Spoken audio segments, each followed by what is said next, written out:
Iya. Mungkin maksud ibu tuh kayak peran bapaknya dalam keluarga tuh gimana ya ibu ya, soalnya kan kayak baru ini kan ibu kayak anak pertama kan yang boros malah. Jadi saya akan jelaskan terlebih dahulu ya ibu ya.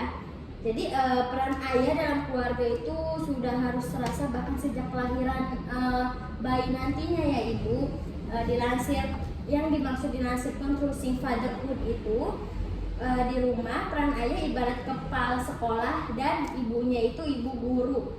Jadi peran ayah dalam keluarga menurut Islam yang pertama itu ada menjadi pemimpin dalam keluarga, kemudian yang kedua itu mencari nafkah keluarga, kemudian yang ketiga itu menjadi suami dan ayah yang baik, lalu menjadi contoh yang baik buat keluarganya juga ibu. Jadi ayah kerap dihubungkan dengan tugas utamanya dalam mencari nafkah, itu kan sudah tahu ya ibu.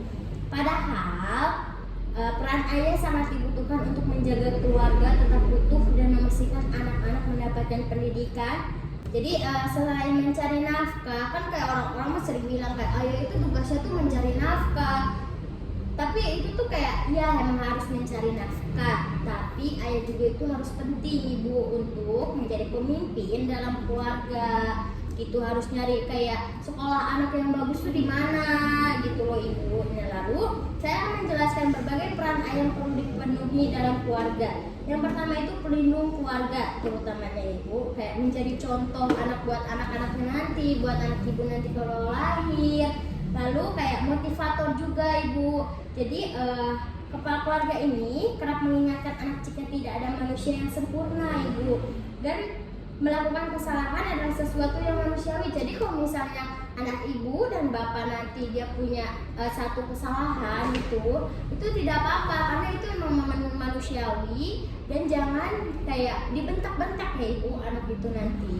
Lalu di sini ada pelindung keluarga. Ayah juga harus jadi pelindung keluarga. Jadi seorang ayah perlu mengambil peran sebagai pelindung keluarga pada anak. Sosok ayah menanamkan nilai dan moral pada anak, lalu agar dapat tumbuh menjadi seseorang yang terhormat sekaligus dihormati. Jadi kalau misalnya ayah tuh pengen dihormati itu sama anak-anaknya, ayah tuh harus melindungi anaknya juga, sama harus melindungi ibunya juga, jangan nyakitin ibunya, karena ayah itu tuh menjadi contoh juga ibu, menjadi contoh yang baik. Kayak misalnya si bapaknya nanti kayak dia melakukan sesuatu yang menyakiti ibunya, pasti si anak itu tuh nanti dendam ke ayahnya, karena emang ayah tuh yang sangat amat penting di dalam keluarga itu ya ibu. Lalu menjadi pendengar yang baik juga. Jadi kalau misalnya nanti anak ibu sudah lahir gitu sehat, ya lalu dia tuh mau ada curhat lah, nanti kan dia pasti bakalan kayak menjadi seorang dewasa gitu. Misalnya dia udah SMA atau misalnya dia kuliah. Jadi kalau misalnya dia pasti dia membutuhkan pendengar yang baik dong. Selain keluarga siapa lagi yang mau ngedengerinnya? Jangan sampai nanti anak tuh ngerem aja di kamar ibu. Jadi kita tuh harus menjadi pendengar yang baik juga buat anaknya ya ibu. Lalu ayah itu membuat aturan. Jadi ayah adalah seorang pemimpin di dalam keluarga yang mampu membuat aturan dan batasan di dalam rumah. Kalau sekolah aja kan ada aturannya ya, apalagi di dalam keluarga kan ya ibu. Hal ini tentu dapat membuat pekerjaan ibu menjadi lebih mudah ibu. Jadi anak juga menjadi lebih paham terkait sesuatu yang harus boleh atau dilarang dilakukan di rumah. Namun ayah juga perlu konsisten dengan aturan yang dibuat, sebab anak juga melakukan penilaian terhadap orang tuanya juga. Itulah beberapa peran ayah yang perlu dilakukan selain mencari nafkah ibu. Lalu di sini ya saya akan menjelaskan adaptasi psikologi persiapan seorang ayah menjadi orang tua. Yang pertama itu ada tekanan ekonomi dan mental. Jadi maksudnya tuh kayak tekanan emosional dan mental. Jadi yang saya maksud itu kayak tekanan emosional semakin bertambah saat mengalami perubahan hubungan dengan pasangan yang dihubungan dengan minimnya pengetahuan dalam menghadapi perubahan.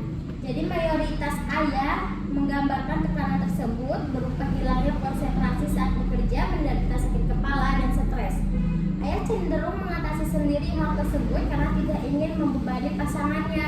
Jadi kalau misalnya bapaknya lagi emosi atau misalnya kayak lagi stres gara-gara pekerjaannya, pelampiasannya jangan keluarga ya Bapak ya, kayak udah di luar aja, karena itu pasti bakalan jadi contoh buat anak Bapak nanti. Lalu peningkatan beban tanggung jawab, ayah dianggap sebagai pencari nafkah utama yang bertanggung jawab memenuhi kebutuhan keluarga, sehingga diharuskan lebih fleksibel dalam membagi waktu antara pekerjaan dan urusan rumah tangga. Kondisi pengeluaran yang bertambah juga mempengaruhi psikologis ayah, belum siapnya finansial ditambah dan dengan kurangnya dukungan dan pengetahuan seringkali membuat ayah merasa gagal menyediakan kebutuhan, kesehatan dan kesejahteraan pasangan dan bayi. Lalu di sini depresi pasca postpartum. Bapak tahu kayak depresi pasca postpartum kayak gimana nggak? Ini saya akan jelaskan dulu ya. Jadi ayah beranggap bahwa depresi pasca persalinan adalah fenomena wanita. Hanya beberapa ayah yang memahami bahwa depresi pasca persalinan juga dapat mempengaruhi ayahnya juga, bukan ibunya saja, berarti ayahnya juga ya Ibu.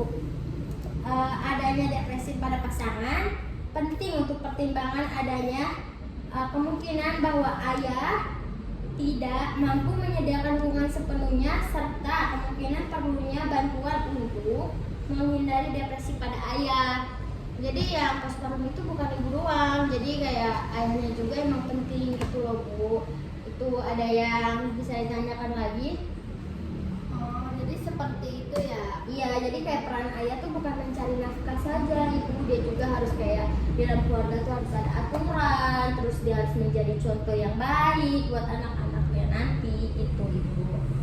Baik Ibu, sudah cukup paham sih apa yang udah dijelaskan. Ya. Membekali juga nanti ketika kami menjadi orang tua.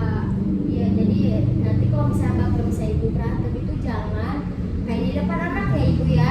Kalau di depan anak ya udah kayak biasa-biasa aja. Atau misalnya si bapaknya ngelakuin kesalahan, jangan dimarahin di depan anak, karena itu anak itu terutama buat perempuan. Misalnya anak kita perempuan ya, nanti kayak kan cinta pertama itu pasti ayahnya ya Ibu. Jadi sekali-sekali jangan marahin di depan anak Ibu nanti gitu. Baik.